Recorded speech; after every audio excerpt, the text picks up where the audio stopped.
get back playing games and hopefully make something for myself up here, and for me to play as many games as I haven't, to hopefully impress people. That's what I came to here to do. So yeah, I'm over the moon for extending it, and hopefully we can have a good run in to the end of the season. I suppose the best way to sort of repay the club, if that's the way you want to look at it, would be to keep them in the division. Yeah, because obviously they took a chance on taking me here because due to me injuries over the past couple of years, it was a risk because not many people have seen me play. But I need to it's a big thanks to the club for obviously taking that chance on me, and since they took that chance, all I can do is try and repay them as well as I can, and hopefully finish and keep ourselves in the division by the end of the season. Sorry, how tough has it been, especially in recent weeks, being a defender and conceding a lot of goals, albeit you've not been playing the whole time? But to be honest, in any club, if you're conceding goals, the first place you look is either goalkeeper, defenders and stuff. But it has been tough because at the end of the day, no defender likes conceding goals. Everyone loves a clean sheet. But we're now trying to rectify that, and as we have been for the past couple of weeks, and hopefully now as the weeks start drawing in, we can start kind of rectifying that and progressing into hopefully trying not to concede as much as we have. What was your key factor in your decision to stay here? Well, my key factor was I was playing games, and obviously the manager took a liking to me when he came in, and it's just been it's been good to be back in playing games now week to week, whereas for the past couple of years I've not really had the chance to do that.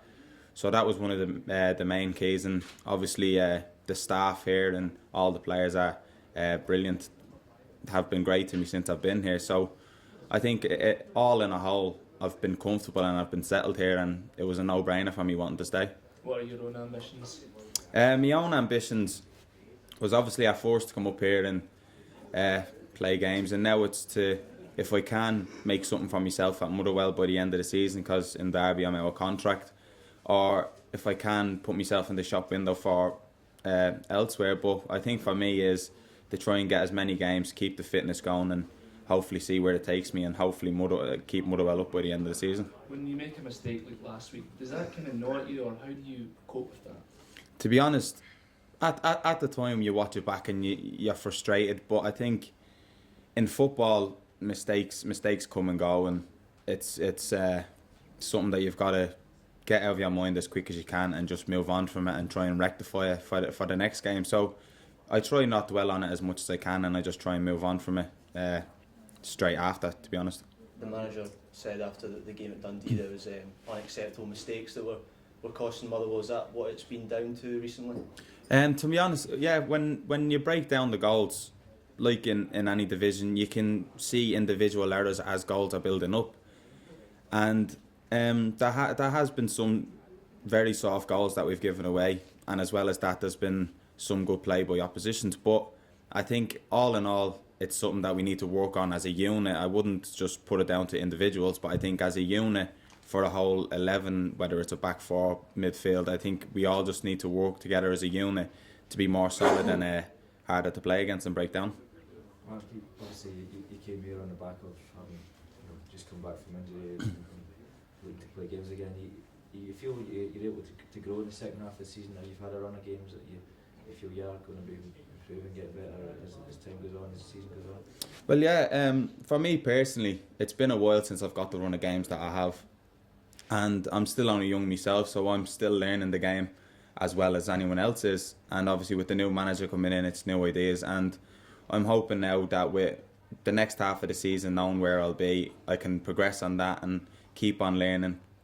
And hopefully by the end of the season, my fitness will be up there, and we'll see where it takes me into the summer, and hopefully maybe to be here next year. The manager seems to appreciate your commitment and your will to get the ball. I think he's a good centre half himself. Is it good to have him? Has he helped your game to? Well, yeah, like any manager that comes in, first and foremost, they want you to just be a defender. Obviously, the game changes nowadays where defenders also have to be able to play the ball around the back and keep the ball and stuff. But I think with the new manager, he wants us to try and play off from the back as much as we can, but as well as that, he wants us to be first and foremost defenders, and he wants us to defend like we're supposed to defend and head the ball when it's supposed to be headed, stay on your feet when you're supposed to. So we do a lot of back four kind of shape work, and to be honest, it's something that I really enjoy because each day you're learning more about your position, and I think he's been brilliant since he came in that aspect. Thanks, Mark. Cheers. No, well. Cheers, Obi. Good man. Sound.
No, it was cold when I came back from training, so because it's Baltic out there. We'll just wait for one saying guys until we look at the door. Save noise. Ian, when you consider your thought process now compared to after the first 2 games in charge, have you perhaps got a bigger job in your hands than you first thought? No, it is exactly what I thought. It was those first 2 games was certainly a boost for everybody, but you know the likelihood was that you know you were going to have your downtimes, and this on the back of 2 wins, now 3 defeats, you know, is something you look at the fixtures and they were tough fixtures coming into them, and you know that you're going to have to contend with disappointments like that. Obviously, the kind of shipping goals has been your main concern in recent weeks. It's kind of the basis, isn't it? Everyone always says you want to try and shut up shop at the back. How confident are you those types of mistakes can be cut out soon? Well, I've got players in the team and a squad that knows that they can go and keep clean sheets, and if you've got that in your mind, and as players you know you can go and do that, then it gives you more chance of going and winning a football match. It's no coincidence that the goal difference is, I think it's the worst in the division, and you've got to get the right balance to try and score more goals, rather than shipping them. I think if you can give yourself a solid base to work from, so clean sheets as a team. It's not just a back 4, there's a pat on the back and the goalkeeper, it's the whole team. And that's what's important, that's what we've tried to get across this week as well. It gives you a chance of winning football games. Just how big a game is this one? You know, it's at home, it's against another team that's also struggling. It's off the back of goals and ahead of games against Celtic and the like, so you know, it's probably too early to say must win, but it must have a huge significance. It's the next game that's in front of us. It's no different to if we were going to go or if we were going to play Ross County. It's a game that we want to win. You say it's a must-win game. I think every game's a must-win game in whatever position you're in. So it's for me, it's the next one. So it's the most important. Know on what's going to happen next week and the 2 games ahead. So you know that's how we've approached it, and that's my philosophy anyway. Do you have to change the shape or the style of play in an effort to make yourselves more solid at the back? Possibly. It's I'm quite happy at coaching and implementing different styles, and it's something we talk about all the time. You know, it's okay coming in here with a preconceived idea of how you want to go and play, but have you got the players at your disposal to go and play that way? If not, and I hear Tony Pulis talking about it all the time. I think he's right. I agree with him. You've got to be good enough and adaptable enough to try and find the best way of playing with what's at your disposal. So that's what we've done. Ian, is the current squad just now, is it good enough to avoid either relegation or the playoffs? Well, it is if everyone was fit, you know. So that's what's been holding us back, I think, or not allowing us to make 1 or 2 changes that you perhaps need to go and do. So the injury side of things has got to improve, and we're trying on that front. We're trying to. When you implement new ideas, you've got to be careful that it doesn't go the other way straight away. So we can't add to the amount of injuries that we're picking up. But certain things like yoga being introduced as compulsory twice a week, I think in the long term can only go and enhance and improve what we've possibly got. And it's little things like that eventually will help hopefully improve things over the course of time, as well as the way we go and prepare, we go and warm up.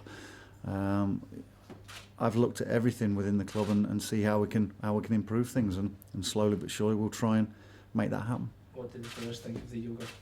Oh, well, some were doing it anyway, and for me, first-hand experience, it probably gave me 2 or 3 more years on my career, and I was very fortunate to go and play till 38, 39. My job is to try and allow that group of players to, and the younger ones are even more important than the older ones. Not just to add another couple of years now onto someone who may be 35, but for a 19-year-old, 20-year-old to, if he gets in those good habits now, then he can be stronger, he can be fitter, he can be on the park for longer. I think it's for me it's something that I've always looked at and thought it's what's needed. In terms of January, you said it'd be a busy month. Where are you in terms of that? Yeah, I was just saying to the fellas out there, and it can be frustrating, especially the early part. Everyone expects you to go and sign somebody. Everyone expects you to go and do things. For me, the way I work, I've always worked that you've got your targets, your number 1, 2, 3, 4, whatever, and you've got that in every position, and you try and fit what goes into your team, what's needed at the time, and it can be frustrating because you target somebody, you speak to them, you're allowed to speak to them, the club allows them to come. 2 players this week, for instance, that were lined up to come have now been drafted into their respective first team squads because they've picked up injuries within their squads. Another one that I was, again, you think you're very close to bringing it, has just gone and got injured during a training session. So, you have to go and work through that, and, a certain amount of patience, because in this second half of the month things start to move a little bit more quickly, and people always ask, well, why do people leave it to the last minute? Well, it's clubs manoeuvring, getting the people that they want into the squad, allowing them to then let the players out. That so the second half of this month, you tend to find there's more to-ins and fro-ins. Until new players do come in, will you be giving the young players, more of a chance in the first team? As I've done since I've come here. That's it was my philosophy from day one. If they're good enough, they'll get a chance. A few of them have shown that they have got the potential to be good enough. The likes of Dom Thomas, Luke Watt, Lee Irwin have all come into the side at different times and done well in spells. They've got to now take that, work on their game constantly to try and do it for longer periods, because for sure there's some good young players here with the potential to go and get a foothold in the team and play for longer periods, and they'll get that chance. Are you close to bringing anybody in now? Obviously, you thought you were close earlier in the week, but is there somebody maybe imminent at all? I would like to think so. Again, we're working very, very hard on that front to try and make that happen. Yeah, obviously, Morecambe have been talking about Ryan Williams. They said he was up here. Is that something that you might come back to at all? Yeah, he's somebody who was up here, but there's many factors. He's a contracted player, so I'm not going to go and talk about Ryan Williams, but it's known that he was here for a couple of days, and we'll see where we go on that. But yeah, there's other players, other positions that need to be looked at and added to. That we're looking at all sorts. And the injury front changes this week at all? Simon Ramsden has trained this week and he's back in the squad. He's back in contention, so that's a boost. Craig Moore has trained a couple of times, but again, it's far too early for someone like him to probably go and be involved. But all hands to the pump, who knows?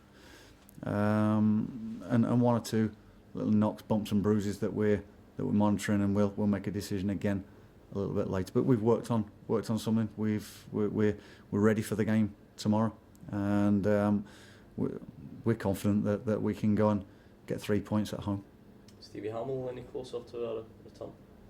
Stevie's one that he hasn't trained this week, but he's desperate to come in and help. He's frustrated. He's not used to having injuries. He's one that's very rarely, if any injuries. One that you could sort of rely on for 45 games a season, and so for him it's a tough period mentally because he's not used to it, and so it's important that I have that interaction with him as well, and all the injured players, because they are desperate to go and help the teammates and the football club. So that's another part of my job and the role of the physio and the coaching staff. You're not just here to train and pick players. You're a social worker. You're a father figure, and you're there for everybody. In terms of Kilmarnock, they've had 2 wins in their last 12. You caught them at the right time? Only if we go and beat them. Who knows? They could come here and be a totally different team to probably what they've shown in that last 12 games. But we've worked on different scenarios, what they may come with, and concentrating on ourselves. So that's all I can do this week. I can only work with my players. I can't work with Kilmarnock's players. So that's what I concentrate on. Thanks, brilliant. Ian. Thank you. Thank Okay. you very much. Cheers. Thank you.